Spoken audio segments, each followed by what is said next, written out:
आज़ादी के इस अमृत महोत्सव में मंच पर उपस्थित सम्माननीय अतिथिगण, इस अमृत महोत्सव में उपस्थित डीएलएफ कॉलोनी और गाजियाबाद के अन्य जगहों से आए हुए सम्मानित नागरिकगण, नौजवान साथियों, कार्यक्रम के संचालक जो बहुत अच्छा संचालन करते हैं मंच का, और अपने अपने मकान की बालकनी, दुकानों से भी और घर के बाहर बैठ करके इस अमृत महोत्सव में उपस्थित इस डीएलएफ कॉलोनी के सम्मानित नागरिकगण, आज़ादी 15 अगस्त 1947 को मिली थी। 15 अगस्त 2021 को आज़ादी के 74 साल पूरे हो गए। 15 अगस्त 2022 को आज़ादी का 75 साल पूरा हो जाएगा। यह वर्ष आज़ादी का 75वां साल है, जिसमें हमारी पूजनीय और अनुकरणीय संस्था महान राष्ट्रीय स्वयंसेवक संघ के द्वारा वर्ष भर अमृत महोत्सव का आयोजन किए जाने का जो ऐलान किया गया है, उसी के तहत आज यहाँ पर अमृत महोत्सव उत्सव को मनाया जा रहा है।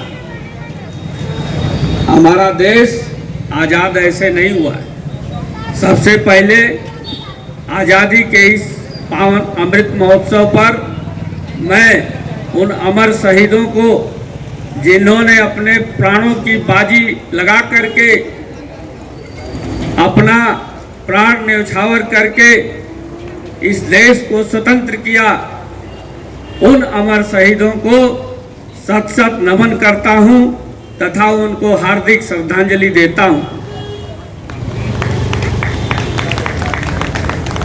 भारत की संस्कृति, भारत देश और हमारा हिंदू धर्म, इसकी काल सीमा निर्धारित नहीं की जा सकी है। जब से इस सृष्टि का निर्माण हुआ है, तब से हमारा देश है, हमारी संस्कृति है और हमारा धर्म है। इसीलिए भारत की संस्कृति को सनातन संस्कृति कहा जाता है। सनातन देश है हमारा और सनातन हिंदू धर्म है हमारा, जिसकी कोई काल सीमा निर्धारित नहीं है। भारत अफगानिस्तान तक था, जावा, सुमात्रा, बोर्नियो, ये सब कुछ भारत भूमि का अंश था। यह पुण्य भूमि बहुत अधिक विस्तारित थी और ये कहा जाता था कि भारत सोने की चिड़िया है, यहाँ पर दूध की नदियां बहती हैं। यह कहा जाता था। इससे यह साबित होता है कि हमारा देश बहुत ही अधिक धनवान था और स्वस्थ था। आपको ये बता दें कि 1630 ईस्वी में आगरा लंदन से बड़ा शहर था, विकसित शहर था। यह था हमारा भारत देश।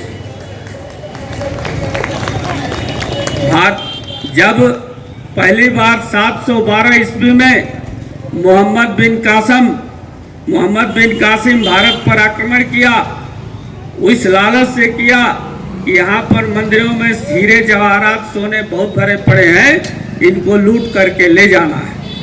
उसको लूट करके ले जाने की नियत से सबसे पहले विदेशी आक्रांता इस देश पर आक्रमण करने लगे और देश को लूटने का कार्य प्रारंभ हो गया।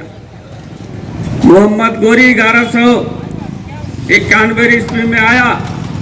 पृथ्वीराज चौहान भारत के दिल्ली के राजा थे, उन्होंने उनसे युद्ध किया और उसे पराजित कर दिया। पुनः वह दल बल का संगठन करके और हमारे बीच के कुछ लोगों से संधि करके पुनः आक्रमण किया और पृथ्वीराज चौहान को अंधा कर दिया। बावजूद इसके उसने राज दरबार जब सजाया और उसको ये पता चला कि पृथ्वीराज चौहान शब्दवेदी बाण चलाते हैं, तो उन्होंने उनके आंख पर पट्टी बनवा कर का परीक्षण किया। चंद्रवरदाई राज्य के कवि थे, उन्होंने एक कविता पढ़ी थी, 4 हाथ 24 गज अंगुल अष्ट प्रमाण, ताऊ पर सुल्तान है मत चूको चौहान। ये जो लाइन है ना, मत चूको चौहान, भारत राष्ट्र के प्रतिनिधि के रूप में कही गई थी। और यही अमृत महोत्सव आपको हमको सबको याद दिलाने के लिए मनाया जा रहा है। यह आजादी जो वर्षों के संघर्ष से, हजारों लोगों के बलिदान से प्राप्त हुई है, उस महत्व को हमको भूलना नहीं चाहिए, हमें चूकना नहीं चाहिए। हमें अपने बाण तर्कस में रख करके बराबर तैयार रहना चाहिए इस भारत भूमि की सुरक्षा के लिए, भारतीय संस्कृति की सुरक्षा के लिए और हिंदू धर्म की सुरक्षा के लिए। मुगल साम्राज्य स्थापित हुआ, मुगलों का शासन चला। इसके बाद इस देश में अंग्रेज आए, व्यापार करने और छल कपट से हमारे देश पर शासन स्थापित कर लिया। आज मुझे यह देखकर तकलीफ भी हो रही है कि आजादी के अमृत महोत्सव में जितनी भीड़ होनी चाहिए उतनी भीड़ नहीं है। डीएलएफ कॉलोनी में इतने ही लोग निवास नहीं करते हैं। यहाँ तो हुजूम होना चाहिए था, क्योंकि जिस आबोहवा में हम स्वतंत्र होकर के हवा सांस ले रहे हैं, आज़ादी से अपना कारोबार कर रहे हैं, शान से सुरक्षित अपने घर में, अपने बाजार में, अपनी दुकान पर अपना कारोबार कर रहे हैं, वह उन्हीं अमर शहीद बलिदानियों का परिणाम है, उन्हीं की देन है।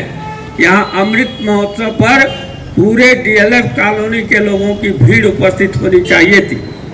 इस विषय में मैं आपको इतिहास की एक सच्ची कहानी बता रहा हूँ। 1761 ईस्वी में बहादुर शाह जफर मुगल साम्राज्य का अंतिम शासक था। अंग्रेजी सेना बंगाल, बिहार इत्यादि प्रांतों पर कब्जा कर चुकी थी, लेकिन संपूर्ण भारत पर अभी उसका साम्राज्य स्थापित नहीं हुआ था। 1761 में मुगल सेना के साथ बक्सर के मैदान में युद्ध हुआ, अंग्रेजी सेना और मुगल सेना का। वहां युद्ध के मैदान में जब युद्ध चल रहा था, बगल के खेत में किसान हल जोत रहा था। रुक रुक करके हल को खड़ा करके वो देख लेता था और फिर हल जोतने लगता। उस किसान को यह नहीं मालूम था कि यह युद्ध उसकी गुलामी का दस्तावेज लिखने वाला है। राष्ट्रवाद की जो कमी थी उस समय, उस कमी को पूरा करने का समय है। यह आजादी का 75वां साल। प्रत्येक व्यक्ति के बीच मन में राष्ट्र के प्रति समर्पण का भाव होना चाहिए और राष्ट्र के नाम राष्ट्रीय पर्व के दिन आजादी के अमृत महोत्सव का जब आयोजन होना हो तो वहां प्रत्येक व्यक्ति को अपने सारे कार्यक्रमों को छोड़ करके, अपने सारे कार्य को त्याग करके उपस्थित होना चाहिए। यदि राष्ट्रवाद की इस भावना से आप काम नहीं करेंगे तो फिर से देश को गुलाम होने में देर नहीं लगेगी। चारों तरफ हमलावर तैयार हैं, हमला करते आ रहे हैं। अभी तालिबान ने जिस तरह से अफगानिस्तान की स्थिति कर दी है, वही स्थिति भारत की करने की सोच उनके अंदर है। इसलिए यह अमृत महोत्सव मनाया जा रहा है कि प्रत्येक जनता को, भारत के प्रत्येक नागरिक को आजादी को याद करने का अवसर है, उन बलिदान अमर शहीदों को याद करने का अवसर है और अपने मन में यह संकल्प लेना है कि जब कभी हमारे राष्ट्र पर संकट आएगा, हमारी संस्कृति पर संकट आएगा, हमारे धर्म पर संकट आएगा, हम अपने घर में नहीं बैठेंगे, सिर पर कफन बांध करके सड़क पर निकल जाएंगे, सीमा पर पहुंच जाएंगे और अपनी भारत भूमि को बचाएंगे। इस संकल्प के साथ हम साल भर आजादी का अमृत महोत्सव मना रहे हैं।